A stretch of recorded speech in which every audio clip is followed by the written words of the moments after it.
On va commencer. Bienvenue sur DMG TV, les histoires mystiques. Tu es nouveau sur la page, n'oublie pas de t'abonner, de laisser un commentaire, de liker et de partager. Tu veux raconter une histoire, il n'y a pas de numéro. Clique seulement sur les deux boutons là, le bleu et le rose là. Ou bien tu cliques sur comment? C'est monter ou c'est participer. Un truc comme ça là. Demande, voilà. Et tu vas monter en direct. Donc on va commencer, s'il vous plaît, allez droit au but. Pas trop de... On perd pas trop de temps. Et voilà. Essayez d'être poli dans les commentaires. Et ceux qui montent aussi, essayez d'être poli avec ceux qui sont dans les commentaires. Et partagez. On va commencer. DMG, c'est comment? Deux choses, comment ça va? Ça va. Gars, j'essaye de zoom dans ton live depuis mon frère, il n'y avait pas moyen. Mais là, il y a trop de bruit derrière toi. Tu es seulement au cinéma, il y a le bruit derrière toi. Attends, il file en toi, c'est vraiment ça. Bon, tu m'écoutes maintenant?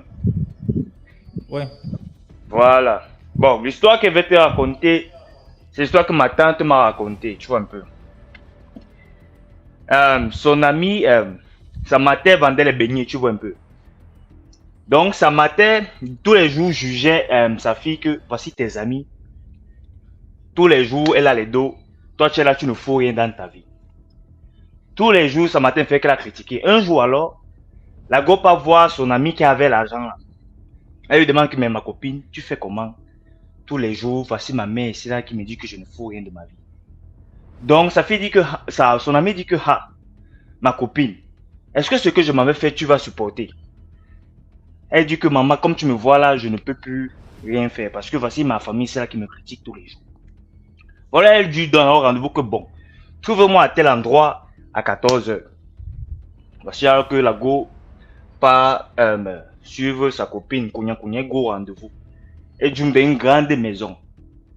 Et voit les hommes alignés. On lui dit que bon, comme tu es la bienvenue ici, va dans la chambre, la première chambre que tu vas voir au fond du couloir. Entre seulement là-bas. Et la personne que tu trouves là-bas, couche avec lui. Après, tu ressors. La go d'abord se pose les questions. Elle dit que merde, je pars où comme ça? Elle suit aussi, non? Elle est dans la salle. Elle a trouvé le serpent sur le lit.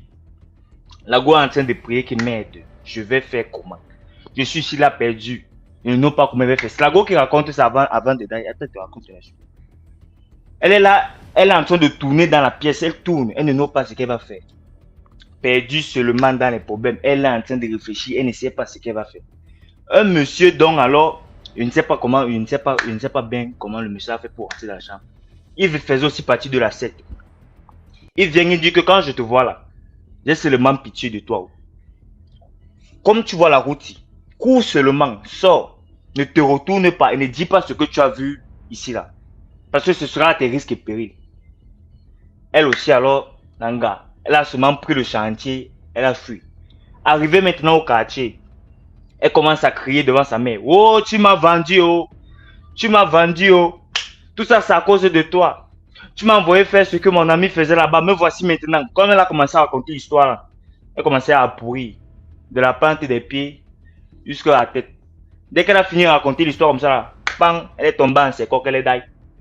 Oh, l'histoire est passée, ça a fait tout ce que ça a voulu faire là-bas. Non, c'était ma part là-bas. Merci beaucoup pour l'histoire, Lucius. En vrai. Ensemble. Comme quoi, il ne faut jamais envier les gens. Les parents sont toujours là. Oh, tu ne peux pas faire comme l'enfant de Bertin. Tu ne peux pas vous comporter comme les enfants de Masayo. Tu ne sais pas ce que les gars vivent chez eux, mais tu veux quand même que tes enfants soient comme les enfants des autres. Donc, prenez le message là. C'est dangereux de faire ça. Parce que si vos enfants commencent à vous dire aussi que tu ne peux pas aussi donner un de bien comme Masayo donne à ses enfants, ça va être un autre problème, un autre débat à la maison. Pas taper l'enfant pour rien. Ou tu parles comme ça à qui? Tu parles comme ça à qui? Bonsoir. Bonsoir, Scott. Bon, mon histoire m'a été racontée par mon grand frère. C'est pas long. C'est un truc court. En fait, il fréquentait au lycée de Daïdo, non? Monsieur. Viens te suivre, tonton. Allô? Ouais. Il fréquentait au lycée alors, le gars, il faisait terminal, il avait une go. Il a un léger dossier de seconde qui gérait quoi ça. La go lui donnait les dos tous les jours, tous les jours. Chaque fois, il dit à la go que il va venir chez toi. Non. Il veut voir ta mère fait comment. La go ne fait que refuser que non, ne veut pas que tu viennes chez nous. Elle a fait en que ça, elle venait chez nous tous les temps. Le gars dit que mais c'est même quelle fille qui a les dos que soit avec, qui veut voir sa mère, elle ne veut pas. Un jour alors, le gars, il faut de la go. La go était venue à la maison un jeudi. Elle lui dit qu'il rentre, il dit ok. Il me dit que mon petit il arrive. Il dit ok. Il suit la go, il suit donc la go. Le gars arrive donc chez eux. Dès que la go dit, il laisse même 30 minutes tôt. Puis le gardien, oh, il dit, ah, tu cherches qui? Il donne le nom. Il veut tel le nom de la fille en question. Le gardien lui dit, petit, tu es sûr que quelqu'un t'a demandé de venir ici? Le gars dit que non, il veut voir les parents de la maison. Comme tu es bon, le gardien est plutôt allé appeler la go parce que le gardien sait ce qui se passe à la maison. C'est où la go vient voir mon grand, elle dit à mon grand que s'il est sage, il commence à fuir. Lui, il veut tout jouer. Les gars te tuent, les gars mourent. Il reste. C'est où la go lui dit donc que chez eux, le lundi et le jeudi, on mange le caca. Donc il est venu un mauvais jour. Et il est là. Si les parents le voient, il est mort. Soit il mange, soit il meurt. Donc, la go lui a dit que donc, où tu es là, comme tu te tournes là, comme tu rentres, ne viens plus jamais. Oublie-moi. Une semaine après, elle était morte. Elle n'est plus jamais revenue au lycée. Juste qu'aujourd'hui, mon grand ne s'est pas remis. Il est toujours là. Bon, pour vous dire que si quelqu'un t'aime bien, elle t'interdit de venir chez elle. Il faut respecter, il ne faut pas venir chez elle. Elle a ses raisons. C'est tout. Merci beaucoup pour l'histoire, Scott. Bonsoir, Hope. Allô, bonsoir DMG. Bonsoir à tous, j'espère que vous allez bien. Donc, moi, ça va pas être trop long. Moi, je suis depuis la première histoire jusqu'à la 205 aujourd'hui. Et c'est la première fois que je monte. Moi, ce que je voulais souligner, c'est parce que depuis que je regarde des histoires, j'entends plus le logement dans lequel j'habite, le propriétaire du logement, le terrain est par exemple hanté. En fait, il y a toujours des revendications sur le sol. Donc moi, j'ai voyagé, ça fait quand même longtemps.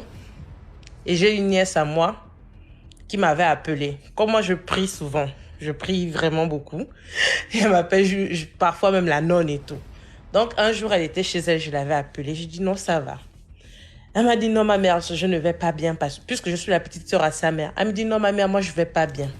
Je dis tu ne vas pas bien, pourquoi? Elle me dit non, au fait, depuis que je suis venue habiter où j'habite là, tout ce que je fais ne fonctionne pas. Je fais les concours, le dossier est maintenu, mais quand je pars, c'est pas moi qu'on voulait. Rien ne fonctionnait. Et comme le monsieur, il avait une concession, il vivait à l'intérieur et tout autour, il y a ses locataires. Donc, c'est une cour commune et il est là sur le terrain. Et donc, le monsieur lui-même, au fait, c'est lui qui était responsable des situations de ses locataires. Et vraiment, tous ceux qui étaient dans son terrain, rien ne fonctionnait. Mais bon, après, chacun disait, bon, ah, c'est pas grave, c'est peut-être la saison, c'est peut-être la saison. Et c'est comme ça, un jour, elle m'appelle plus tard. Elle me dit, non, je n'arrive pas à dormir. J'ai l'impression que quelque chose bondit sur mon toit. Et j'ai l'impression qu'il y a quelqu'un dans la maison avec moi. J'ai dit, ah, comment ça, tu as prié? Oh oui, j'ai prié. Mais vraiment, d'habitude, je ne supporte pas. Mais aujourd'hui, là, c'est trop. Là, je ne peux plus supporter. Et c'est comme ça qu'elle m'a dit, elle a commencé à prier dans la maison. Et du coup, comme je lui avais dit une fois qu'au fait, la parole a une force. Donc, comme tu dis, tu es dans la maison, tu payes chaque mois. Alors, tu déclares maintenant que comme ton pied est dans la maison là, peu importe Adam, peu importe Ève, ni le début, ni le commencement, tu n'étais pas là. Maintenant, tu prends autorité, tu dis, si c'est ton argent qui paye la maison là, rien ne peut plus venir troubler ton sommeil. Donc, elle a fait ça. Et quelques temps plus tard, les bruits étaient lointains. Et comme aussi elle a laissé, elle ne parlait plus, elle ne priait plus. Bon, pour elle, c'était déjà résolu.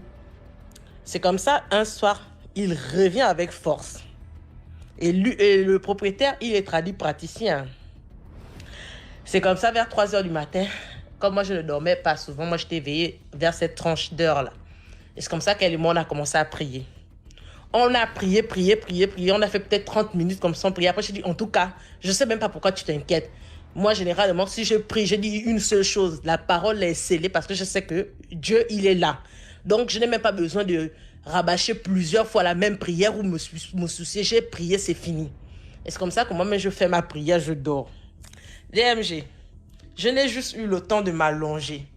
Tu vois, le petit sommeil qui essaye de te prendre là. En fait, tu es à moitié endormi, tu es à moitié éveillé. Je sens quelqu'un qui pénètre par ma fenêtre, en fait. Vu que où il y avait mon lit, c'était à un coin. Et comme la maison a 4 coins, moi, mon lit est d'un coin, net en diagonale avec la fenêtre de ma chambre. Et la fenêtre de ma chambre est comme une porte, en fait. C'est comme une baie vitrée, comme ça. Et donc, il rentre par là. En fait, je vois bien l'ombre. Et en fait, avec l'ombre, la forme, tout, je vois le propriétaire d'où elle habite. Et quand je vais me retourner, vu que moi je dors, je tourne le dos à la fenêtre. Donc, ce qui fait que la lumière de l'extérieur fait que je puisse voir la fenêtre sur le mur que je regarde. Et donc, c'est là que je vois l'ombre, vu que l'ombre s'expose à la lumière qui vient de l'extérieur. Et quand je vois ça, je vais avoir le réflexe de me retourner. Mais quand je vais me retourner, une peur me saisit. Et ça me tétanise un tout petit peu. C'est quelque chose de 5 secondes. Et c'est comme ça que je crie Jésus. Quand je me retourne, c'est comme si l'ombre se dissipait et ça ressortait par la fenêtre. Mais voilà, maintenant, 4 heures, je suis éveillée. Je prie. Mais je ne veux pas aussi arrêter de prier. Et c'est comme ça que je commence à prier jusqu'au petit matin. Quand 6 heures arrivent, j'essaie de me reposer. Et vers 10 heures, quand je me réveille, je relance ma fille. Je dis, en fait, après qu'on ait fini de prier, là, moi, j'ai voulu dormir, mais je n'ai pas dormi. Regarde ce qui s'est passé. La personne que j'ai vue, il est comme ça, comme ça. Pourtant, moi, je n'avais jamais vu le propriétaire de la maison. Mais par la silhouette et tout, quand quelqu'un est grand, même si l'homme se double de la taille de la personne, quand la personne écoute, même si l'homme se multiplie, l'homme n'est pas grand, en fait. Et j'ai fini de décrire comment il était. Et j'ai dit, elle m'a dit, quand c'est fini, 2 jours, le monsieur lui a demandé de sortir de la maison. Elle est sortie, elle est partie. Donc, pour résumer tout ça, c'est pour dire que cette histoire est vraiment réelle. Si peut-être toi, ça ne te dérange pas, c'est que, au fait, tu es accessible. Mais si ça commence à te déranger et que tu ressens quelque chose, c'est vraiment que ton esprit ne cohabite pas, ou bien ce qui est en toi ne cohabite pas avec ce qui est là. Et c'est comme ça qu'elle est partie. Donc, parfois, quand on arrive quelque part, comme la parole de Dieu dit, en fait, pour chacun, peu importe ta croyance, quand tu arrives quelque part, la parole dit qu'il ne peut pas avoir 2 mètres dans un même bateau. Donc, peu importe tout ce qui est assis là, comme c'est maintenant ton lieu là, tu dois prier et dire que tu prends autorité sur l'endroit. Donc, peu importe maintenant la force que la personne aura, la personne ne pourra pas agir. Pourquoi? Parce que tu as éteint la personne dès que tu es rentré. Mais quand on rentre comme ça dans un logement, c'est comme si on venait juste dormir chez quelqu'un et on va partir. Donc, on est sous l'autorité de la personne. On peut avoir des serpents mystiques qui viennent dans la maison. On peut avoir même des colis, les caméras, comme l'autre avait dit dans une histoire, les valises. Donc, ton propriétaire va te donner un tableau. Oh, il est beau, garde. Alors que c'est la caméra qu'il est venu mettre chez toi. Donc, tout ce que tu achètes, dès que tu donnes ton argent, maman dit souvent, l'argent, c'est le sang de la personne. Dès que tu as donné ton argent, de ta sueur, de ta transpiration, de l'effort de ton travail, la chose t'appartient, on ne peut pas venir te l'arracher. Donc, si tu n'attrapes pas ça, on va jouer avec toi. Donc, c'était ça mon histoire. Au revoir. On descend comment? Wow. Merci beaucoup, Ho, pour l'histoire. C'est pertinent tout ce que tu as dit là. Allez, au revoir. Bah, si y est. Dans les commentaires, j'espère que tu vas remonter avec d'autres histoires. Hein. Je suis là. Sigama, fais-moi descendre, s'il te plaît. Voilà. Bonsoir DMG, bonsoir toute la famille. Alors, Bonsoir. j'espère que vous allez bien et que vous avez passé une très bonne semaine.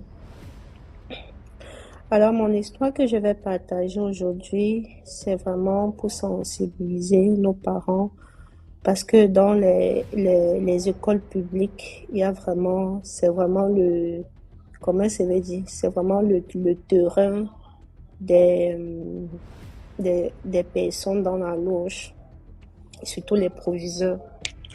En fait, c'est une histoire qui s'est passée dans mon lycée il y a de cela plusieurs années. Je crois en 2008 ou 2009, comme ça. 2010, voilà. Une fois, il y a l'un de nos professeurs, notre professeur de géographie, je vais taire le nom du lycée, c'est un lycée public à Douala, dans la ville de Douala. Il nous dit un vendredi, vous allez venir demain pour faire le cours de rattrapage, chose qu'il ne faisait jamais en DMG, parce que c'est un professeur qui était toujours à jour avec ses cours. Donc, et ce qui est le plus étonnant, la veille, le vendredi, je vois un de mes camarades, on faisait la même classe au quartier. J'ai dit, est-ce que tu connais que demain, on a cours de rattrapage de géographie et tout? Il me dit, en tout cas, moi, je ne pars pas. En fait, il était déjà averti de ce qui devait se passer le samedi, parce qu'il y avait quelque chose vraiment de mystique qui devait se passer samedi. Il me dit tout simplement, je ne pars pas. Pourtant, il le savait. C'est comme ça que le lendemain, nous partons. On part samedi et je me rends compte que les élèves du second, à partir de troisième, seconde, première, terminale, ils étaient déjà avertis de ce qui devait se passer au lycée le lendemain. C'est nous autres, les enfants de sixième en troisième, on n'était pas informés de la chose. C'est comme ça que nous venons le lendemain au lycée. Le professeur qui nous demande, qui nous avait demandé de venir faire cours, on se rend compte qu'il n'y a pas cours. DMG.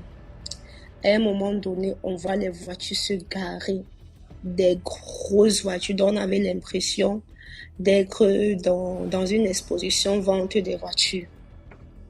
Nous sommes les enfants, nous sommes ignorants, on ne sait vraiment pas ce qui va se passer.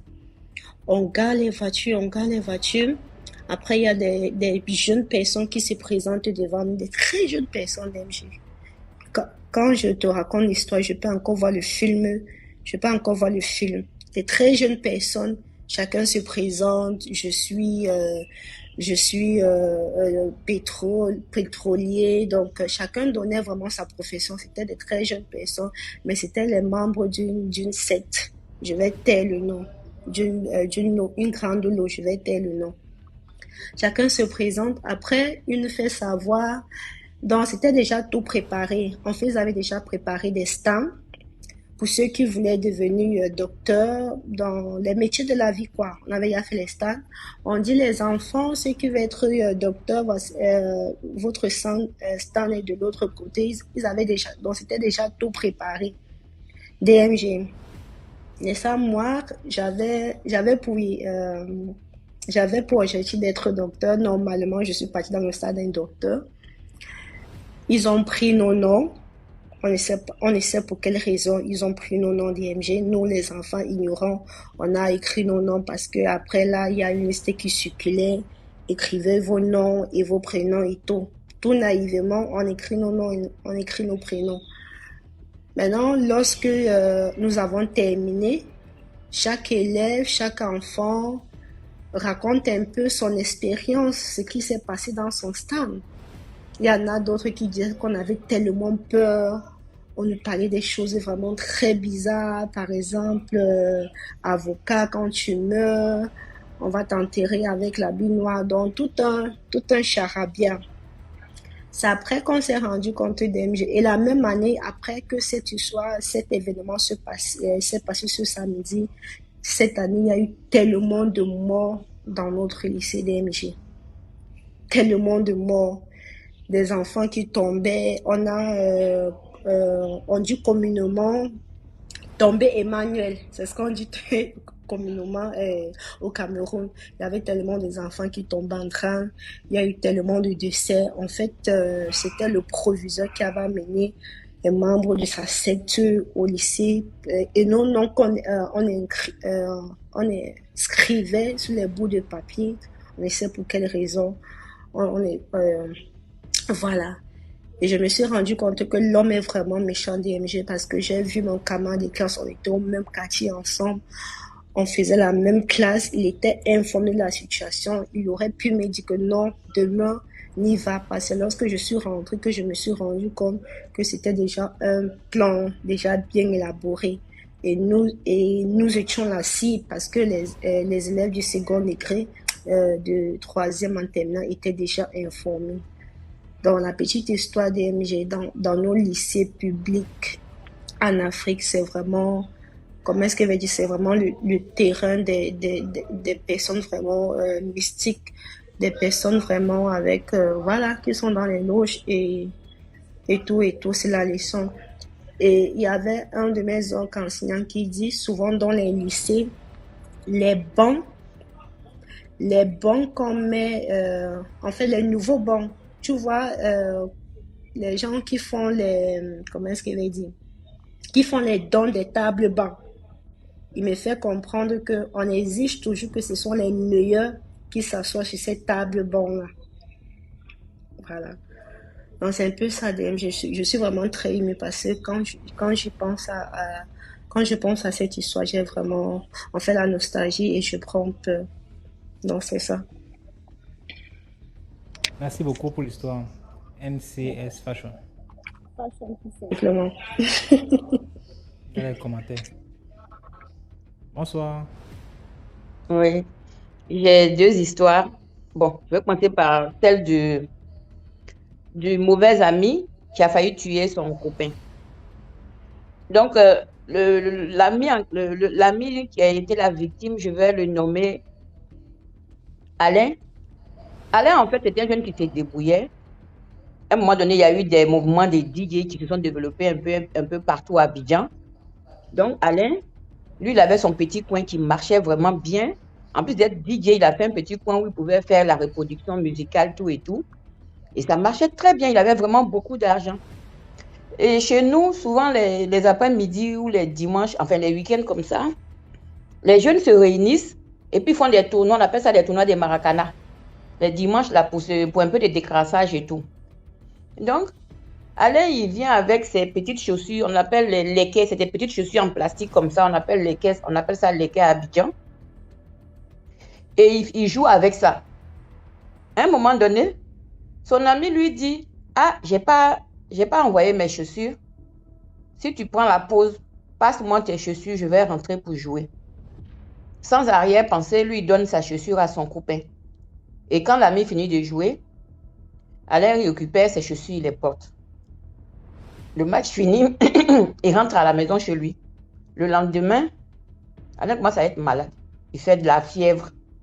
Et au fur et à mesure, sa peau commence à craqueler. Jusque dans les paumes des mains, sous la plante des pieds, toute sa peau est devenue comme une peau de serpent. Sa peau est devenue comme une peau de serpent. Il n'arrivait plus à manger, il n'arrivait plus à tenir, il n'arrivait plus à se chausser, il n'arrivait même plus à s'habiller. Ses parents l'ont envoyé partout, à l'hôpital, chez les marabouts. Ça ne donnait rien. Tout son argent était pratiquement fini dans les dépenses, les déplacements. On lui dit par exemple, ah, il y a un bon marabout ici, ou bien il y a un guérisseur ici, ils s'en vont. Sa peau n'était pas nécrosée. Je suis du domaine médical, donc je connais la nécrose. Sa peau n'était pas nécrosée, sa peau était craquelée comme la peau d'un serpent, à la limite même la peau d'un crocodile. Donc, à un moment donné, comme il ne sortait plus, bon, sa maman était désespérée. C'est comme ça, la copine d'une de ses sœurs qui est venue rendre visite l'a aperçu. Donc, elle a dit à la maman, ah, je connais un homme de Dieu, tout ça. Sa maman allait parler au petit. Alain, il dit, il ne veut pas. Il était découragé. Sincèrement, il attendait la mort maintenant. Donc, la fille, elle-même, elle a fait le déplacement, elle allait voir l'homme de Dieu. Que, ah, j'ai mon frère qui est malade et tout. Et puis, l'homme de Dieu, lui, il a fait le déplacement, il est venu jusqu'à la maison chez eux. Quand il est arrivé, comme ce n'est pas quelqu'un qui était sapé, tiré à 4 épingles, non, il avait porté un bermuda, une chemise en pagne et puis il avait mis une serviette au cou. Quand Alain l'a vu, il a dit non, ça là, c'est pour venir prendre mon peu d'argent qui reste. Il lui restait peut-être 3000 francs. Il prend l'argent et puis jette ça sur le serviteur de Dieu. Il dit, si c'est ça là, il veut n'a qu'à prendre. Mais le monsieur n'a rien dit. Le monsieur a prié pour lui. Et puis il a donné une poudre que ses parents n'ont qu'à prendre pour lui donner, il va se purger. Il lui a donné des parfums, de l'huile bénite et tout pour qu'il puisse utiliser. Et comme par miracle, quand il a commencé à utiliser, au bout de 2 semaines, il s'est totalement guéri. Sa peau même s'est reconstituée. L'histoire dont je parle là, il y a des gens dans le live, je pense qu'ils connaissent l'histoire et qu'ils connaissent même le jeune homme. C'est parce que j'ai changé seulement le nom. Donc c'est pour dire quoi? La confiance zéro là. Ça n'existe plus. La confiance à 100% n'existe plus parce qu'il n'y a pas de risque zéro. Les mauvaises amitiés, ça existe. Tu peux même avec celui qui dit oui, c'est mon sang, c'est mon sang, c'est mon sang, c'est lui qui va te faire vraiment du mal. Donc voilà. Mais j'ai une deuxième histoire. Je peux monter ou bien je reviens. Je peux faire ou je reviens. Ok. Si c'est encore bref comme ça, je peux continuer. Bon. Bref, comme ça là. Ok. Bon, je vais parler du monsieur qui avait son fils qui était sorcier. C'était un jeune. Son papa est décédé, donc il a hérité de tous les biens de son père, y compris les forêts, tout et tout. Quand il a fini d'hériter, en tout cas, les plantations, tout ça, ça donnait. Mais malgré ça, il y avait une certaine opposition du côté de sa famille paternelle. Pourquoi? C'est à lui, bon, il était l'aîné, donc c'était à lui que la gestion du patrimoine familial revenait. Donc le petit, il a commencé à bien les forêts, toutes les plantations, ça donnait. Et puis bizarrement, tout a commencé à péricliter. Et tellement, il était obligé, franchement, de vendre certaines forêts parce que tellement ça n'allait pas. Donc il a pris cet argent-là, il dit il va immigrer, il va aller en France. Il va aller en France. Donc, il a monté son dossier. Donc quand on l'a convoqué à l'ambassade de France en Côte d'Ivoire pour qu'il parte, la dame qui l'a reçu, c'est pas une noire, hein, c'est une blanche. Qu'elle lui prend la photo, c'est-à-dire qu'elle met l'appareil devant, le monsieur n'apparaît jamais, son visage n'apparaît pas dans la photo. La femme fait tout, elle fait tout. Son visage n'apparaît même pas dans l'objectif pour dire qu'ils vont tirer la photo pour que la photo sorte. Quand c'est comme ça, là, on ne peut plus te donner quoi que ce soit. Donc le monsieur, il est reparti, il est retourné, il a repris un autre rendez-vous. C'était pareil. Donc il a décidé d'aller voir un homme de Dieu pour la prière. Et l'homme de Dieu a commencé à prier pour lui et s'est avéré que c'était son fils qui n'avait même pas 10 ans que ses ennemis avaient converti dans la sorcellerie et c'était lui qui faisait tout ça là. Donc voilà. C'est pour dire quoi? J'ai l'habitude de le dire, de le répéter que si nos parents sont sorciers là, on subit. Ce n'est pas notre responsabilité. Mais par contre, que nos enfants soient sorciers, ça, il lui va de notre responsabilité. C'est pourquoi, quelle que soit la légèreté dans laquelle on est là, on n'a qu'à prier pour nos enfants. Parce que s'ils sont dans la sorcellerie, ça, c'est grave. Parce que les enfants prennent la sorcellerie pour un jeu. Tu te rends compte que tu as le pouvoir, par exemple, de voler comme Ladybug. Tu vas aller voler tous les jours. Tu te rends compte que tu peux planer comme Spider-Man. Aucun enfant, aussi intelligent soit-il, ne peut résister au pouvoir mystique. La seule chose qui nous garantit peut-être d'être sauvés, c'est la prière et puis de donner l'amour à nos enfants. Et puis même quand on est à la maison avec les enfants, on n'a qu'à contrôler nos manières de parler. Ah, moi si mon enfant est sorcier là, ah je vais le tuer. Quand un enfant entend ça, même s'il a été converti, il n'aura jamais le courage de venir dire devant son parent que « Ah papa, on m'a dit de venir voler la nuit. Je suis allé par exemple en France alors qu'il est à Bobo. » Donc c'est pourquoi quand on est avec nos enfants, on prie pour eux et on fait attention à ce qu'on dit.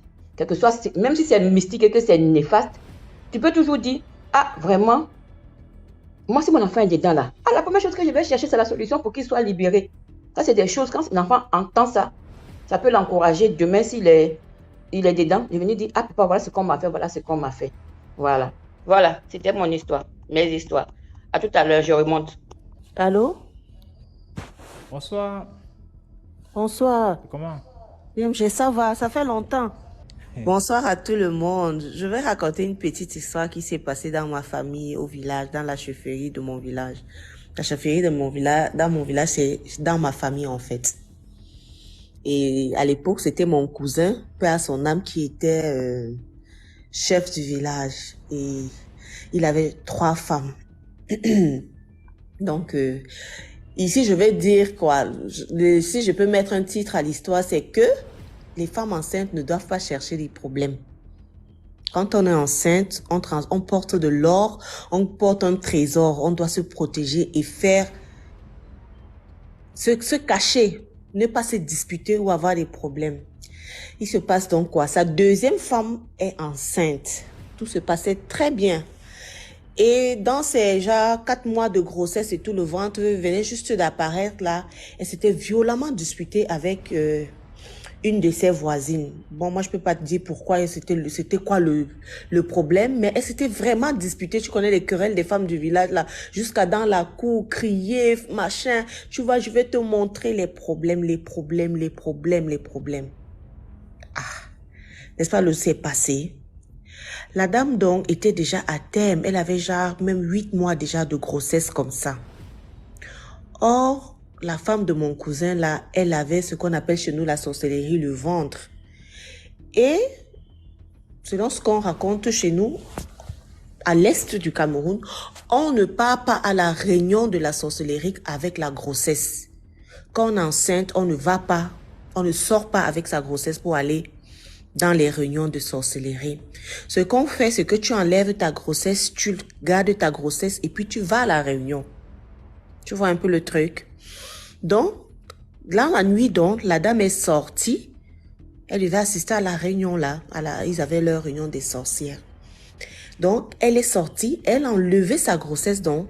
Elle a caché sa grossesse sous un prunier qui était derrière sa maison. Un grand arbre. C'était un prunier. Elle a caché sa grossesse là-bas. C'était un enfant de 8 mois.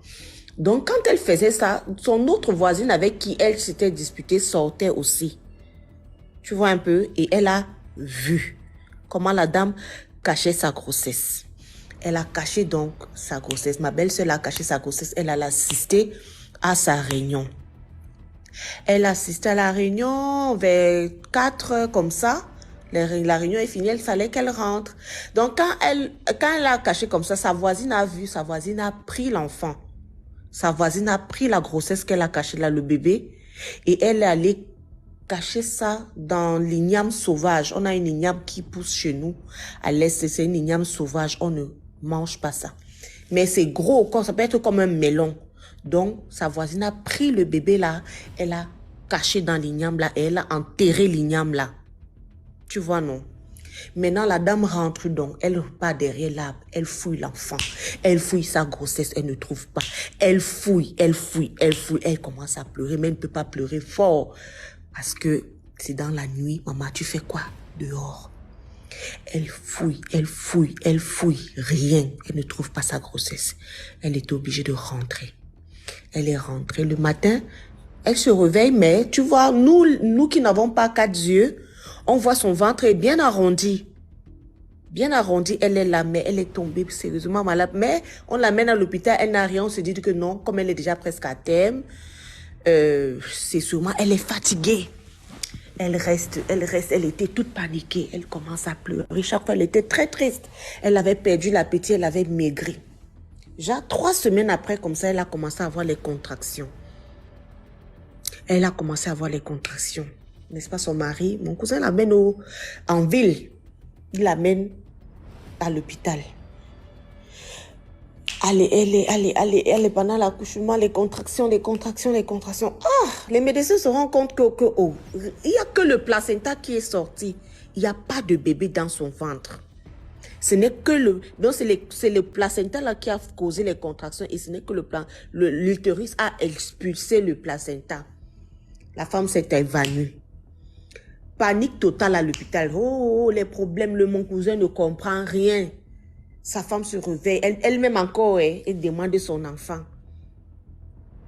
Donc c'est dans le choc qu'on lui dit que non, tu avais un ventre vide, ce n'est que le placenta qui est sorti. Le médecin, le professeur de l'hôpital demande les échographies de la femme de ses visites précédentes. On regarde bien, dans l'échographie, il y avait le bébé bien. Elle avait fait sa dernière échographie à 8 mois.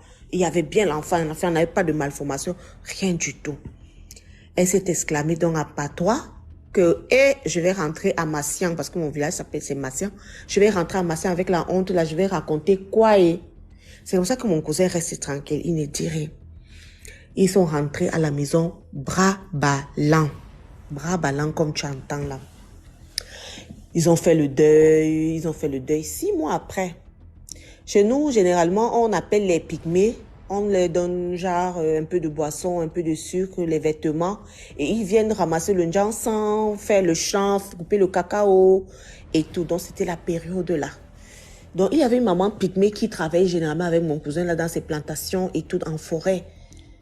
Et elle lui demande que, oh, mais ma fille a fait comment? Elle a eu quel sexe et tout. Le monsieur ne parle, mon cousin ne parle pas. Il ne parle pas. La maman lui dit que, mais mon fils, qu'est-ce qu'il y a? C'est comme ça que mon cousin explique à la maman pygmée là que voici ce qui s'est passé. Elle lui dit que non, non, attends, je vais t'appeler mon frère. Ils sont partis, ils sont encore entrés bien dans la forêt. Ils sont allés amener elle allait appeler le frère de la femme, la maman pygmée là. Ils sont revenus au village avec le monsieur. Le monsieur, il a fait le tour de la concession. Il a fait le tour de la concession, fait le tour de la concession. Il faisait les rites, il a égorgé le poulet, il a écrasé des trucs, fait des trucs, tué des animaux. Après, ils sont allés dans la plantation là-bas derrière. Il a commencé à creuser, à creuser, à creuser. Ils ont sorti l'igname sauvage là. J'ai dit que les DMG, ils ont sorti l'igname sauvage là. Il a demandé une machette. Quand il a ouvert la machette là, je te promets qu'on a trouvé le squelette d'un petit bébé dans l'igname là. On a trouvé le squelette du petit bébé dans l'igname là. Quand on a montré ça à la dame là, comme elle est tombée là, elle ne s'est plus jamais relevée. Elle est décédée. C'est le monsieur pygmée là qui a dit, non, avant même qu'elle ne décède, il lui a dit, tu as eu des problèmes avec une femme et je ne veux pas appeler le nom de la femme là. Toi-même, tu n'as qu'à dire ce qui s'est passé. Vous êtes sorciers, vous sortiez ensemble, voici ce qui s'est passé. Il a relaté ce qui s'est passé. La femme là a accepté. Elle a accepté. Quand elle a accepté comme ça, elle a perdu connaissance et elle est morte sur le champ. Mon cousin a porté plainte à la voisine là. Jusqu'aujourd'hui, elle est en prison chez nous à Yokadouma. Donc, je disais encore que femme, quand on est enceinte, on se tait, on se cache. Même si quelqu'un te piétine, dis maman, je suis désolée. Avale ce que tu as dans ta gorge et tu pars. Parce que tu as en toi un trésor. Et un trésor ne se montre pas, ne s'expose pas, ne se querelle pas. C'est ce que j'avais à dire ce soir. Merci beaucoup, la fille Clochette, pour l'histoire. Merci, merci, merci. Bonsoir à tout le monde. Je m'avais même me coucher dans les commentaires. Dans les commentaires. Avec les femmes d'aujourd'hui, là, une fille, elle a seulement 3 jours de grossesse, elle est devant le miroir, elle fait les positions comme ça, elle met la main comme ça au dos, elle veut avoir le ventre, elle gonfle le ventre, photo, Snapchat, Facebook. C'est qu'elle a des directs en train d'insulter. Maman, la grossesse de l'autre là, elle poste des photos. Toi, 2 jours de grossesse, elle est en train de faire des trucs. Oh bébé, je veux manger le chien. Continuez à vous balader avec la grossesse n'importe comment. Vous pensez que c'est le dehors là, c'est aller au pays des merveilles. Ok. Non, vous ne comprenez pas. Elle voit sur les réseaux encore de filmer. Ils chantent le tune, comment le Joujouke, que vous gonfle le ventre. Allô? Allô, bonsoir DMG et bonsoir tout le monde. Bon. Bonsoir Lélie, j'espère que tu vas pas me taper. Hein. Tu as vu moi les commentaires, c'est la bagarre, ça m'a les commentaires. Oui, je comprends. Alors ce soir, moi je vais vous raconter l'histoire de ma tante, mais je vais m'en approprier comme si c'était la mienne pour mieux pouvoir la raconter. Donc l'histoire s'est passée en 2005, je devais avoir 16 ans, et je sortais avec un enfant d'eux. Donc un enfant de bonne famille, quoi. Et voilà, on vivait notre relation comme tout jeune couple. Jusqu'au jour où il est décédé brusquement par un accident. Voilà, je ne vais pas donner trop de détails parce qu'il y a des gens qui pourraient reconnaître l'histoire. Donc il décède un vendredi, comme aujourd'hui. Et on s'est vu le mercredi. Et on a eu des rapports sexuels. Voilà. Hey, et donc, quand il décède... Tu parles vite. Attends, tu parles vite. Comment? Il est mort vendredi. Hein? Voilà. Et la semaine et on s'est vu le mercredi. Le mercredi, la semaine qui Non, le mercredi d'avant. Le mercredi d'avant, on s'est vu. Ok. Voilà. Et donc, il est décédé le vendredi, 2 jours plus tard. Et quand il est décédé, la nuit du vendredi au samedi, il a commencé à apparaître dans ma chambre, en fait. Il m'apparaissait, voilà. et il me faisait écrire de la main gauche. Donc moi, je suis droitière, mais il me faisait écrire de la main gauche. Donc il m'expliquait comment il était mort, etc. Et c'était comme ça tous les soirs. Pendant plusieurs jours, chaque soir, c'était pareil. Il venait, il apparaissait dans ma chambre, il me faisait écrire de la main gauche, etc. Et au bout d'un moment, ça a commencé à m'épuiser. Donc, j'ai raconté l'histoire à une amie à moi. Une amie à moi qui ne me croyait pas, évidemment, qui pensait que je blaguais, que je mentais. Donc, j'ai fait venir ma copine un soir à la maison et je lui ai dit, bon, écoute, tu vas venir à telle heure et tu verras que ce que je dis est vrai. Donc, et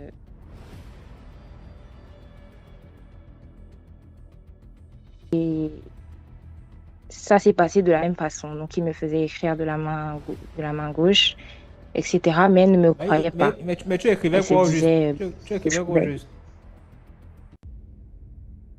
il me racontait son histoire, en fait.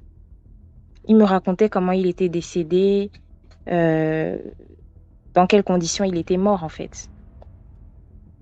Et donc, ça s'est passé la nuit où ma copine est venue. Elle ne me croyait pas.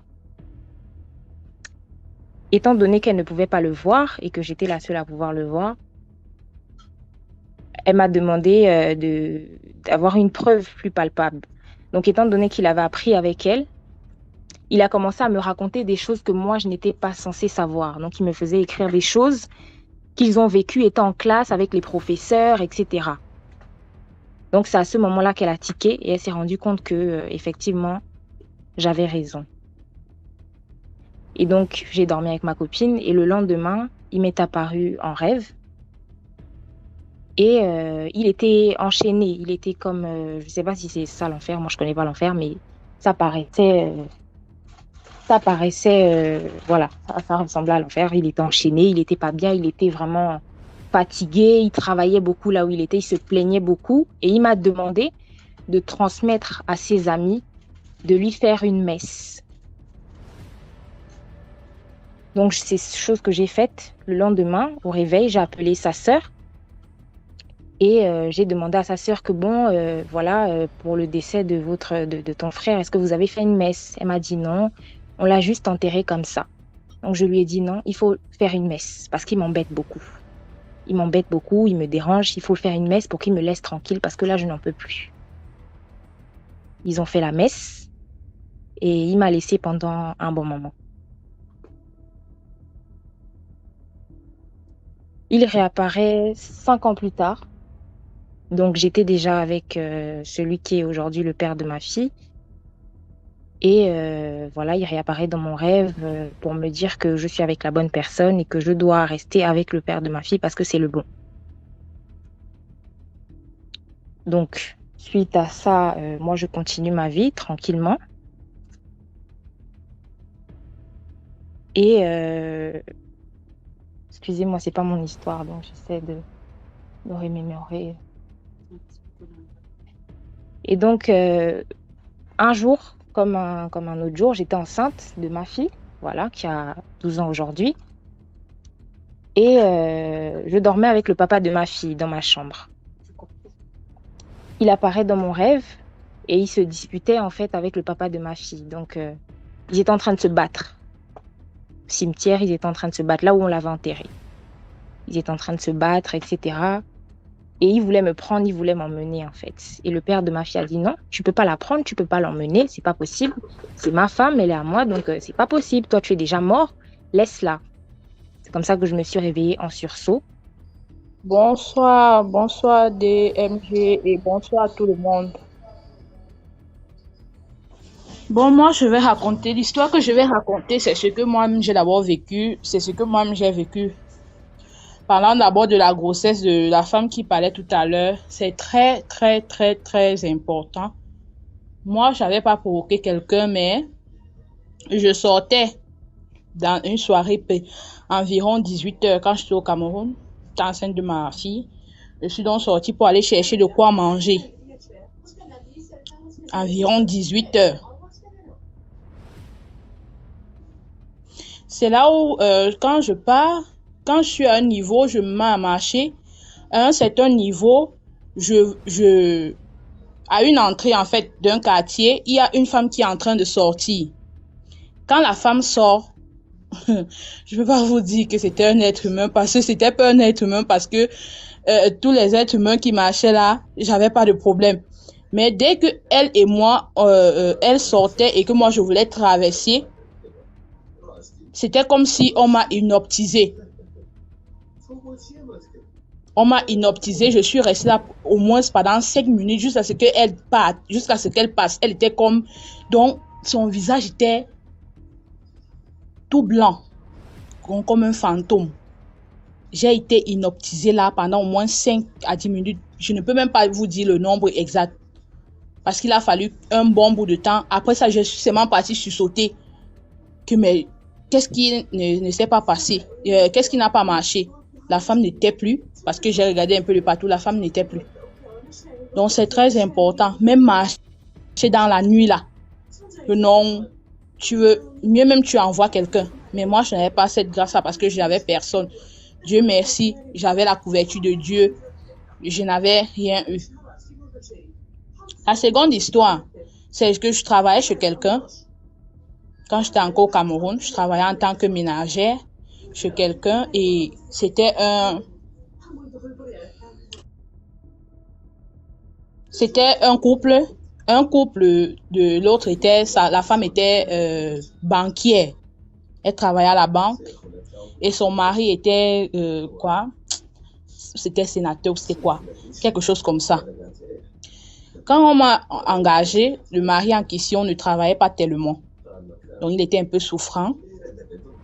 Quand je finis mon travail, je m'allonge. Donc, quand je finissais dans le travail, le temps que le monsieur arrive, donc je me reposais. Donc, alors, je m'allongeais sur le canapé, le temps de me reposer, le temps qu'il vienne. Un jour, pendant que je me repose, je sens une présence. Donc, genre, à peine tu t'allonges sur le canapé, qu'un petit sommeil te vole, je sens comment quelqu'un est en train de m'appuyer. Je sens comment quelque chose ne va pas. Et en ce moment-là, je passais vraiment une période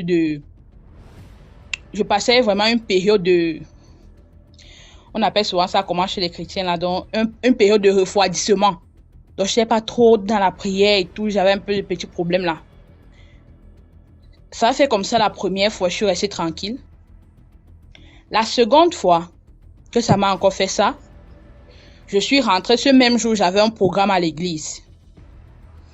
Pendant que le prophète est en train de parler, il dit il y a certaines personnes qui vivent certaines situations dans leur maison. Moi, je dis mon père, moi, c'est pas dans ma maison, mais c'est au travail. Quand je me repose, je sens qu'il y a quelqu'un qui essaye de m'étouffer, quelqu'un qui essaye de m'appuyer. Ce jour-là, il dit, OK, puisque la personne t'a appuyé le cou, moi aussi, je rappuie son cou. On va voir la personne qui aura la victoire. Ils n'ont pas le droit sur toi parce que c'est toi tu travailles. Ce n'est pas comme si tu étais parti là-bas qu'ils sont en train de t'aider. C'est comme ça donc cette même nuit-là, je reçois un songe où je livre un combat terrible. Je dis bien, dans ce songe-là, j'ai failli parce que ce n'était pas du tout facile. Quand je me réveille, je m'apprête normalement et je pars au travail. Arrivé au travail, je suis un peu arrivé en retard, je trouve là mon patron, sa femme est là et lui-même il est là. Ça commence à tirer de haut en bas. Non, pourquoi tu arrives à cette heure? Tu étais censé faire le petit déjeuner à mon mari et tout et tout. Je dis, mais vous me posez même pas d'abord la question. Oh, donc je n'ai même pas encore répondu que l'homme dit, non, je ne te veux plus. Quand il a seulement sorti, je ne te veux plus. J'ai dit que c'était comme si quelqu'un l'a ramassé. Il est tombé, pap, au sol. Tout ce que sa femme disait encore. Il a dit que je ne la veux plus. Je lui ai dit, moi-même je ne veux plus. Parce que mon combat, il a déjà été livré. Tout ce que j'attends, c'est que vous me remettez mon salaire au moment opportun. C'est comme ça qu'on s'est séparés. faites attention lorsque vous travaillez dans les maisons des gens. Prenez toujours la peine de vous recommander entre les mains du Seigneur, parce que c'est lui seul qui est votre protection. Très important. Merci beaucoup. Merci beaucoup, Diane. Et Penel, comment ça va? Ça fait longtemps, hein? Oui, bonsoir, DMG. Oh, bonsoir. Donc, j'ai 2 histoires encore. Il y a la première, c'est la fille qui a été sauvée in extremis de la sorcellerie de sa maman. Et la deuxième On va histoire, prendre d'abord c'est... une histoire avant de prendre la deuxième histoire. Hein. Bon, tu vas choisir, non? Ou bien de donner celle en même temps. Il y a une qui est intéressante. Hein. Les deux sont Donne intéressantes. celle-là, après tu vas remonter, donner l'autre. Ok. Tu vas raconter 2 histoires, non? Ok. C'est une jeune dame. Il y a une cousine éloignée, en fait. Je vais l'appeler Marie. Marie, c'est une jeune fille qui a vraiment du succès, enfin, qui avait vraiment du succès auprès des hommes. C'est-à-dire que les hommes la courtisaient, lui donnaient de l'argent, une belle jeune femme, mais qui n'était pas mariée. Il faut dire que sa maman a eu beaucoup d'enfants, de pères différents comme ça. Et il y a certains, comme ils ont vu que la vie était complètement mélangée, chacun s'est retiré un peu dans son coin pour prier, d'autres vont voir les marabouts, d'autres vont voir ce qu'ils veulent. Mais elle étant l'aînée, sa maman, c'était son tout. Donc, comme elle n'arrivait pas à se marier et tout, elle s'est débrouillée, elle a pu aller aux États-Unis. Donc, elle est aux États-Unis là-bas. Elle a son petit frère qui a eu un très bon boulot chez nous ici, dans une société de raffinerie, tout ça. Et après, le gars, pour rien, il a été licencié. Donc, à un moment, son neveu, le fils de son petit frère, là, tombe gravement malade. L'enfant jouait au football et puis, il y a un ami qui a, par inadvertance comme ça, qu'il a égratigné sur la joue. Ça s'est transformé en cancer de la bouche. Et l'enfant, c'est sa tante qui est aux États-Unis, vu que son père avait perdu son boulot. C'est sa tante qui est aux États-Unis que j'ai nommé comment? Bon, j'ai oublié le nom, je vais donner encore un autre nom, Doris. Donc, c'est Doris qui aidait son petit frère resté à Abidjan à soigner son fils. Et dans l'affaire de trouver la solution pour son fils, ils vont à l'hôpital, ils vont voir les marabouts, ils vont voir les hommes de Dieu. C'est comme ça, on lui dit que, c'est votre maman là qui est dans la sorcellerie, c'est elle qui est à la base de ce que vous vivez, tout ça dans la famille. Dans la petite sœur de Doris aussi, elle aussi est allée voir un marabout, mais le marabout lui avait dit pareil que la maman était sorcière, mais elle, qu'est-ce qu'elle a fait? Elle s'est retirée dans son coin et puis elle faisait ses choses. Donc quand le petit frère est parti voir l'homme de Dieu, puis l'homme de Dieu lui a dit que c'est votre maman qui est à la base, il appelle sa grande sœur aux États-Unis, il dit à Doris, j'ai été voir un homme de Dieu, et l'homme de Dieu dit que c'est notre maman qui est sorcière. Doris était fâchée parce qu'elle, c'est jamais sans sa mère. Sa maman, c'est son tout, en fait. Donc, elle s'est fâchée. Que comment son petit frère peut aller voir les hommes des 10 heures de bonne aventure qui accusent leur maman d'être sorcière et tout ça. Le petit frère a dit, dans la famille, là, je ne suis pas le seul à le dire.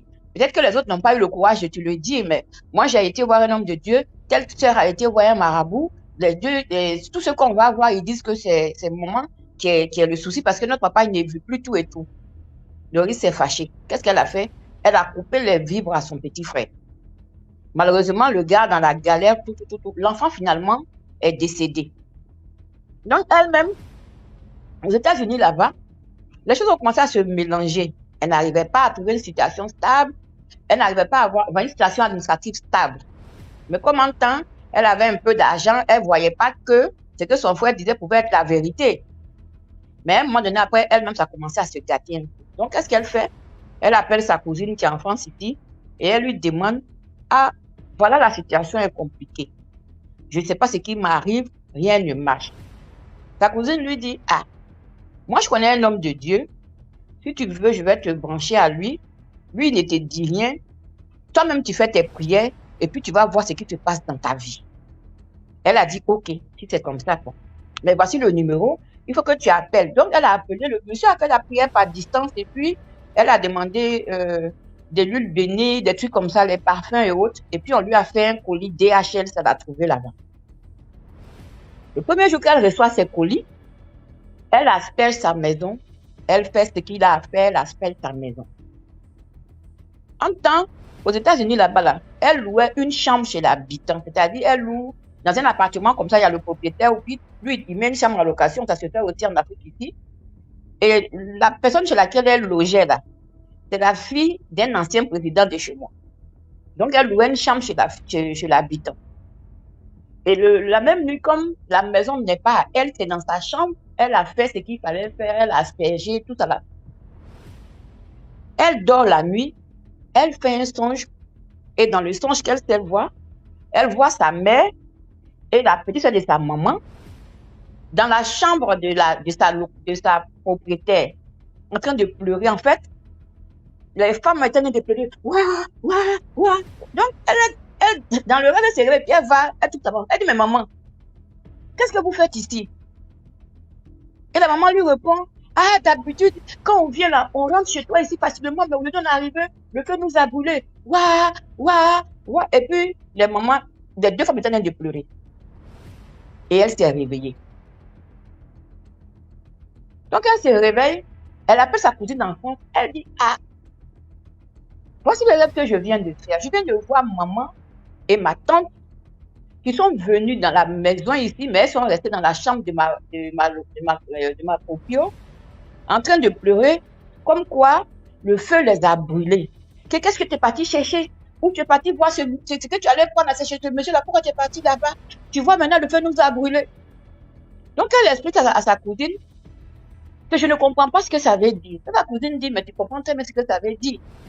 Parce que tu ne veux pas comprendre quand on te dit que ta maman est sorcière. Mais toi-même, tu viens de voir que ta maman s'envole d'Abidjan, du village, toutes les nuits pour venir te voir aux États-Unis. Donc, c'est ce qui est là. Ta maman est vraiment dans la sorcellerie. Ça l'a fatiguée. Qu'est-ce qu'elle a fait? À un moment donné, elle a coupé avec l'homme de Dieu. Non seulement elle a coupé avec l'homme de Dieu, parce que c'était difficile pour elle d'intégrer que sa mère, qui est son tout depuis sa naissance là, pouvait être celle qui est à la base de tous ses devoirs et de tous les devoirs de la famille. Et le fait qu'elle ait reculé un peu, elle a fait un rétro-pédalage. Le sorcier, qu'est-ce qu'il est? Il est endurant. Il tente toujours. Donc, quand elle a reculé, elle a commencé à mettre la distance entre sa maman et elle. Elle ne l'appelait plus. Donc, un jour, sa maman aussi fait par des mains et pieds. Et puis, en contact avec sa fille, elle lui dit, ah, mon téléphone est gâté. Il faut m'envoyer un téléphone. La fille s'est dit, bon, il y a de la famille à la maison, donc c'est pas sa maman. Elle va passer pour quand même prendre les nouvelles des gens. Donc, qu'est-ce qu'elle fait? Elle prend un téléphone aux US là-bas et puis elle envoie ça à sa maman à Abidjan. Et quand elle envoie le téléphone, quelque temps après, la fille pique une crise de folie. C'est-à-dire, elle fait des crises de folie de manière intermittente. Elle peut être lucide, par exemple, de 14h à 18h, et puis par exemple de 18h à 20h, elle perd carrément le nord. Et quand c'est comme ça, elle a été obligée de quitter sa maison, aller vivre chez un pasteur et sa femme. Mais étant donné que chaque homme de Dieu, c'est sûr à son onction. Hein. Mais tu vas voir souvent les gens m'ont dit que tel homme de Dieu n'est pas fort. Alors que non, il peut être fort, mais seulement c'est que ce qui est derrière toi là n'est pas à son niveau de spiritualité. Donc quand elle allait se mettre chez le couple du pasteur là-bas, elle n'avait plus cette couverture qu'elle avait chez l'homme de Dieu qu'elle avait croisé à Abidjan. Donc du coup, les attaques se faisaient encore plus pressantes. Puis ça, c'est qu'elle tombe carrément malade, la folie l'a prise. Elle n'arrivait même plus à manger. Elle était devenue squelettique. Ça, c'est une partie de l'histoire. Entre-temps, elle a sa cousine aussi qui est à Abidjan. La cousine aussi, une très belle femme. C'est chez nous, la région dont je parle là.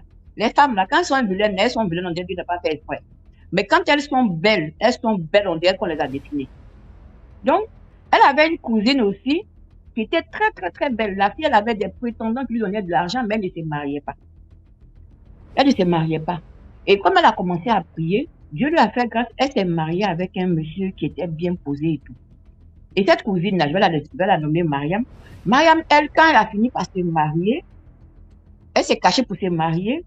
Du coup, dans son foyer, maintenant, qu'est-ce qui se passe? Elle n'arrivait pas à enfanter. Et elle et son mari, comme son mari avait de l'argent, ils sont partis voir plusieurs médecins, ils ont fait des inséminations, ça fait qu'un jour, ça prenne. Et la fille accouche, Mariam accouche. Donc quand Mariam a accouché, elle vient à la maison avec son enfant. 3 mois après, Mariam pique aussi une crise de folie. On l'a même internée à Bingerville, On l'a mené un peu partout, ça n'allait pas. Donc, qu'est-ce que le mari a fait? Le mari l'a envoyé au village chez sa maman. La maman de la fille, quoi.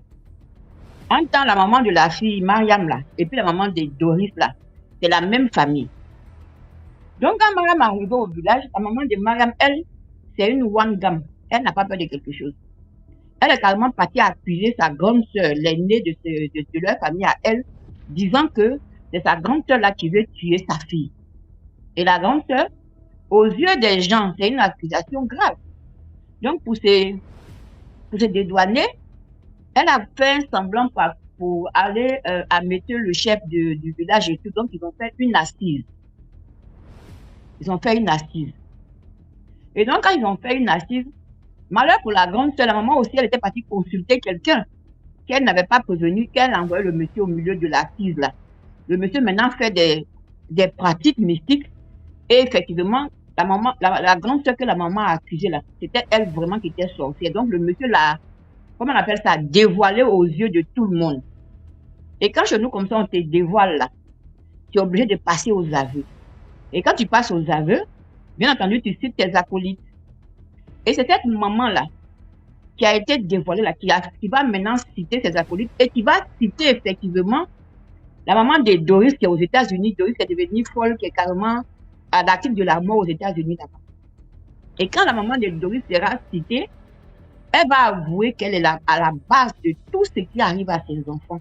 D'avoir tué son petit-fils qui est mort de cancer de la bouche parce que quelqu'un l'a égratigné sur la joue. Et elle va dire que c'est elle qui est en train de tuer sa fille Doris. Et je t'explique comment elle a pu faire pour atteindre Doris. En disant à Doris qu'elle a besoin d'un téléphone. Tu vois? En disant à Doris qu'elle a besoin d'un téléphone et qu'il fallait que Doris mette une carte mémoire dans le téléphone. Et c'est par cette carte mémoire-là qu'elle est passée pour créer un lien, recréer un lien avec sa fille. C'est-à-dire que quand elle utilise le téléphone, c'est-à-dire quand Doris l'appelle sur le téléphone, la vieille prend toutes les informations et c'est comme ça qu'elle est arrivée spirituellement à injecter encore une maladie à sa fille. Et quand la vieille passait aux aveux au village, les gens ont filmé et puis ils ont fait partir ça à Doris, là où elle était hébergée. Et c'est ces gens qui sont maintenant en contact encore avec l'homme de Dieu. Et puis on a prié pour elle et puis elle a été guérie. Tu vois? Je veux dire quoi? Il y a une chose qui est carrément difficile. Souvent les gens sont là. Oh, une mère, si elle voulait te tuer, elle t'aurait tué à la naissance. Si elle ne l'a pas fait, c'est parce qu'elle ne peut pas. Maintenant, ça ne tenait qu'à elle, elle l'aurait fait. Et puis, même si toutes les femmes qui sont sorcières devaient tuer les enfants à la naissance là, à quel moment ils vont par exemple avoir quelqu'un qui est... Parce que dans la sorcellerie, il y a le poulet, il y a le mouton, il y a le cabri et puis il y a le bœuf. C'est-à-dire par exemple quand on tue quelqu'un qui est financièrement assis, c'est un gros bœuf. Tu vois? Donc, les sorciers, là, excusez-moi de la légèreté avec laquelle je parle, mais dans chaque sorcier a son cheptel. Son cheptel, c'est quoi? Ce sont ses enfants. Celui qui n'a pas réussi à son poulet, celui qui a un peu réussi à son mouton, celui qui a très réussi à son bœuf. Donc, quand ils vont, par exemple, manger le bœuf du voisin, il faudrait bien qu'ils comment on appelle ça, ils rendent aussi par le bœuf. C'est pour ça, en général, en Afrique, on peut dire aujourd'hui, ah, ça fait plusieurs fois qu'il y a des douaniers qui meurent, ou bien il y a des corps habillés qui meurent. C'est pas série, c'est que les Blancs appellent la loi de la série. En fait, c'est la tontine. Tu ne peux pas tuer moi, mon ministre, et puis tu allais me donner un vagabond. Non. Mon fils ministre qu'on a mangé là, c'est ton fils ministre aussi, on va manger. C'est comme ça que ça se passe. Et puis, Dieu est souverain. S'il a décidé de t'aider là, comme on a déjà eu une histoire et tout, souvent ce sont des fous qui donnent des révélations. La seule chose là, comme j'ai dit là, quand on va dormir là, toi tu sais où tu es couché, tu sais pas où ton voisin est couché. Parce qu'il peut être couché physiquement, mais spirituellement il est parti déjà. Dieu est notre seul rempart. Ça dépend de comment tu le pries. Mais Dieu est notre seul rempart. Il n'y a plus de confiance dans ce monde. Il faudrait qu'on sache ça. Dieu est le seul rempart. C'était mon histoire. Je vais remonter tout à l'heure pour la 4e. Bonsoir Marlène. Bonsoir. Vous me suivez? Oui, très bien. Ok, bonsoir. J'ai une histoire du côté du Cameroun. Le quartier, c'est TKC. S'il y en a ceux qui ont vécu à TKC, ce qui est suivant vont se rappeler. Déjà, je voudrais, mon histoire, la morale, c'est que il faut éviter le njor. Éviter le njor, les filles. Donc, mon histoire, c'est l'histoire d'Isabelle, ma voisine à TKC. Voilà. Isabelle, c'était ma voisine, c'était une fille gentille. Sa mère vendait au marché. Elle avait une boutique à côté de la boutique de ma maman, au marché Mendon. Une fois, On demande que le njor, c'est quoi? Le njor, c'est le gratuit. C'est gratuit? C'est le gratuit. C'est le gratuit. Une fois, sa maman est venue brutalement dans la boutique de ma maman pour prendre un argent, prendre 100 000 francs. C'était urgent. On a constaté que tout le marché cotisait le jour-là. Tout le marché cotisait. Maman demande, mais maman Isabelle, qu'est-ce qui se passe? Pourquoi tu cotises, tu pleures, on doit te donner l'argent rapidement, il y a quoi? Elle dit que si on ne donne pas l'argent, avant minuit, Isabelle va mourir. Donc, donnons l'argent rapidement, prêtons. On prête l'argent, on donne à la maman. Elle dit, pardon, je vais venir vous raconter. C'est là qu'on attend. On prête l'argent, c'était 500 000. On donne à la maman d'Isabelle. Elle revient au marché. Elle nous dit, bon, voilà ce qu'Isabelle a fait. Ils louaient à TKC, la maison en face, c'était leur maison. C'était la maison des locataires. Ils avaient un nouveau locataire qu'on va appeler Bertrand. Il était gentil. C'était un gentil garçon. Il draguait Isabelle un peu, là, voilà. Elle aussi, elle était dans la drague. Le gars l'a donc invité quelque part pour prendre un verre. Elle a dit, bon, d'accord, pourquoi pas. Il l'a mis dans un bar. Quand Isabelle explique aujourd'hui, c'était un bar, un sale bar. Bon, c'était pas vraiment un bar chic. Donc, les bars du quartier, là. Elle s'est assise là-bas avec lui. Elle a dit, maman, j'ai pris une Beaufort Light. Une Beaufort Light glacée. Le gars a pris une Malta. On s'est assis, on a bu. Le gars s'est levé après. Il a dit, bon, maman, je reviens, je prends un coup de fil, je reviens. Elle a dit, d'accord. Elle est restée assise, elle attend. Il ne vient pas, elle attend, il ne vient pas. Comme c'était juste une Beaufort, elle a dit, ah, je paye ma Beaufort, je passe, c'est combien? C'est 650. Elle appelle le barman. Que papa, pardon, viens, j'attends mon ami, ne vient pas, viens prendre l'argent. Le barman vient, il dit que tu as bu une Beaufort Light glacée. Elle dit oui. Le barman dit c'est 500 000. Elle dit, hey, 500 000 comment? La Beaufort c'est 650 ou c'est 500 000. Le barman dit, tu es déjà venu dans ce bar. Elle dit que le bar c'est au niveau de Biémassi. Un sale bar. Le barman dit, tu es déjà venu ici. Elle dit non, qui t'a amené ici? Elle dit que c'est mon ami. Ton ami est où? Il est parti. Maman, l'argent que tu vas payer là, c'est 500 000. Elle commence, et il dit que si tu ne payes pas les 500 000 là, tu vas mourir. Viens avec les 500 000 ici, je vais te dire où tu vas donner. Si tu ne donnes pas ça avant minuit, tu vas mourir. C'est comme ça que sa mère s'est dépêchée au marché Mendon. Le jour là, tout le marché Mendon était dehors. On cotisait l'argent parce que c'était pas une histoire vulgaire, c'était une histoire que les gens avaient déjà écoutée du côté de Damas. Donc, c'est pas une histoire. Les mamans ont dit, hey, on a écouté ça à Damas, oh, cherche l'argent. Elle a pris on a cotisé l'argent, elle a donné à sa fille. Ils sont rentrés dans le sale bar à Biémassi. Le monsieur du bar dit que maman, ici là, ce n'est pas un bar ordinaire. Votre fille a été vendue ici. L'argent, si. C'est que vous allez faire, vous allez aller du côté de Miniferme. Si ceux de Biémassi connaissent, du côté de Miniferme, vous allez voir un fou. Il y a un fou là-bas. Il est sale. Il porte un pantalon bleu sale dans la poubelle. Les 500 000, si je ne vais pas toucher, si tu veux vivre, ma fille, prends les 500 000, tu pars de nos fous là. Il va te dire quoi faire. C'est comme ça que sa mère venait donc prêter l'argent. C'était pour ça que sa mère venait prêter l'argent au marché. Quand elle est arrivée avec sa fille, ils sont allés à Biémassi. Le barman les a indiqués, entrez comme ça, vous allez voir le fou. Tout le monde connaît le fou là. Il ne va pas passer inaperçu, vous allez le voir. Vous l'expliquez. Elle est allée avec sa maman. Elle explique au fou que voilà, je suis allée avec mon voisin au bar de tel. J'ai bu une Beaufort. Après, il m'a dit, c'est 500 000. Si je ne donne pas, je meurs. Le fou a dit, ah, ok. Le fou commence à rire. Il prend un fût. Il dit, mets l'argent ici. La fille met. Il prend le briquet. Il dit, allume le feu. La fille allume. Il dit, lance dans l'argent. Elle lance dans le fût. Il dit, cours. commence à courir jusqu'à chez vous, ta maman et toi, courir. Ils n'ont pas pris la moto, imaginez, de Biémassi, Carrefour Biémassi jusqu'à TKC. C'est vrai que c'est 200 motos, mais imaginez 2 personnes en train de courir, toi et ta maman. Elle commence à courir, sa maman, elle est courue. Il rit comme ça, mais c'était à l'époque, c'était vraiment le buzz, quoi. C'était frustrant. Elle arrive chez elle, elle entre. Le fou dit que dès que vous entrez, vous fermez la porte.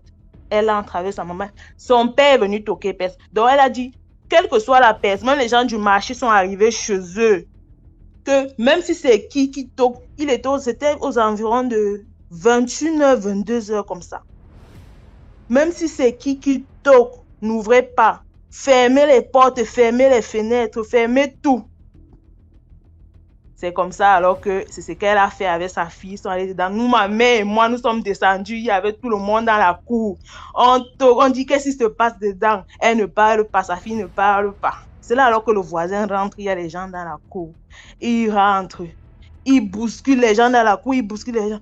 Il cogne la porte, ouvre la porte. Isabelle, il faut que je te dise quelque chose maintenant. S'il sort, Isabelle dit je ne sors pas. Sa mère se met dedans. Il cogne. On l'arrête, on dit que c'est quoi? Il dit que non, Isabelle doit sortir. Elle doit sortir.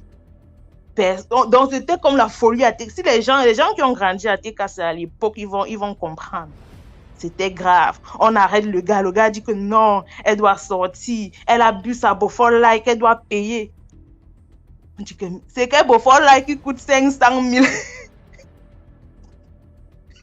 Depuis le jour là, moi-même j'ai peur de boire. Et je me rappelle même quand je partais au bar, même avec les copines, je demandais toujours le prix. Que c'est combien? Parce que le monsieur en question, je reviens, le monsieur en question, le barman avait dit à la fille, est-ce que tu m'as demandé combien coûtait ta bière? Si tu me demandais combien coûtait ta bière, tu n'allais jamais payer les 500 000 ici.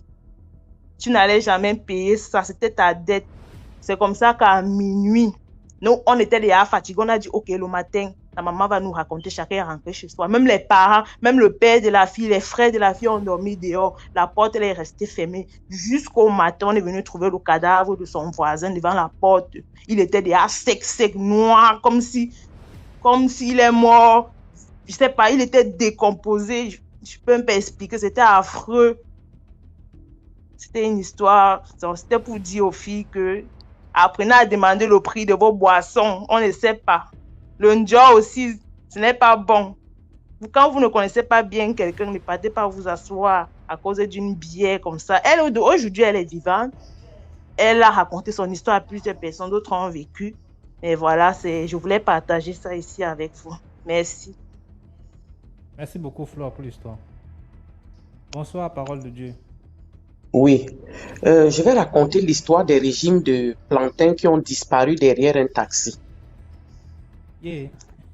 Un taximan qui m'a raconté l'histoire, je crois, c'était dimanche. Lui-même, il a vécu la chose. Il me dit qu'il est allé sur la route de Soie et il a porté des mamans vers 22h. Des mamans qu'il a trouvées au bord de la route. Elles avaient des régimes de plantains et puis des gigots de viande de brousse. Il est descendu de son véhicule, il les a aidés à mettre les bagages derrière son taxi lui-même. Il a fermé, il les a transportés jusqu'à destination ici à Yaoundé. Et quand les mamans sont descendues, il leur dit de prendre leurs bagages qui sont derrière sa voiture. Les mamans disent qu'elles n'ont rien mis derrière. Il leur a seulement dit que la sorcellerie que vous voulez faire là, ça va se retourner contre vous-même. Il est allé regarder derrière sa voiture, tout avait disparu, il n'y avait rien. Il est rentré chez lui, il est allé raconter à son oncle le lendemain matin. Son oncle l'a amené voir un tradit praticien. Ils l'ont blindé, ils l'ont traité et il est allé garer sa voiture à la station comme il fait d'habitude. 2 jours après, quand il revient le matin, quand il a garé sa voiture comme tous les soirs, le lendemain matin, 2 jours après, quand il revient pour démarrer sa voiture, il trouve les régimes de plantains là qui avaient pourri derrière la voiture. Tout ce qui avait disparu était réapparu, mais pourri. Il dit qu'il a seulement appelé tout le monde. Les gens étaient étonnés. On regardait que mais ça sort d'où? Il dit que c'est ce que je vous racontais qui avait disparu là. C'est réapparu pourri. Il a nettoyé sa voiture, il a lavé. Donc la leçon de morale qui ressort de cette histoire, c'est aux transporteurs urbains ou alors interurbains. Faites attention Et soyez vraiment des gens qui se protègent. Vous ne savez jamais qui vous transportez et qu'est-ce qu'on peut retourner contre vous. Donc faites attention à vos vies. Bonsoir à la communauté, tapotez et donnez beaucoup de cadeaux à DMJ. Merci pour ce que tu fais. Sois béni. Bonne soirée. Donnez beaucoup de cadeaux à ceux qui racontent, s'il vous plaît. Merci. Et pour ajouter ce que tu dis là, quand tu fais dans les trucs de transport en commun, là, que ce soit même des trucs de la restauration, tu es dans l'alimentation et tout, pas le bar là, et tout. Les clients viennent avec leurs différents esprits. Parfois, c'est pour vous tenter. C'est-à-dire qu'il vient comme ça, il dépose un sac là, il part, il sait que tu vas rester prendre derrière. En tout cas, c'est vrai. C'est vrai ce que tu dis. Donc, il faut se méfier partout, dans n'importe quel. Même le gars qui part à l'église. Donc, part à l'église, là, il dépose son portefeuille sur la chaise, il sort, il part, il sait que quelqu'un va rester prendre derrière. C'est vrai. Donc, merci beaucoup pour l'histoire, parole de Dieu. De rien. Bonne soirée. Dans les commentaires. Bonne soirée.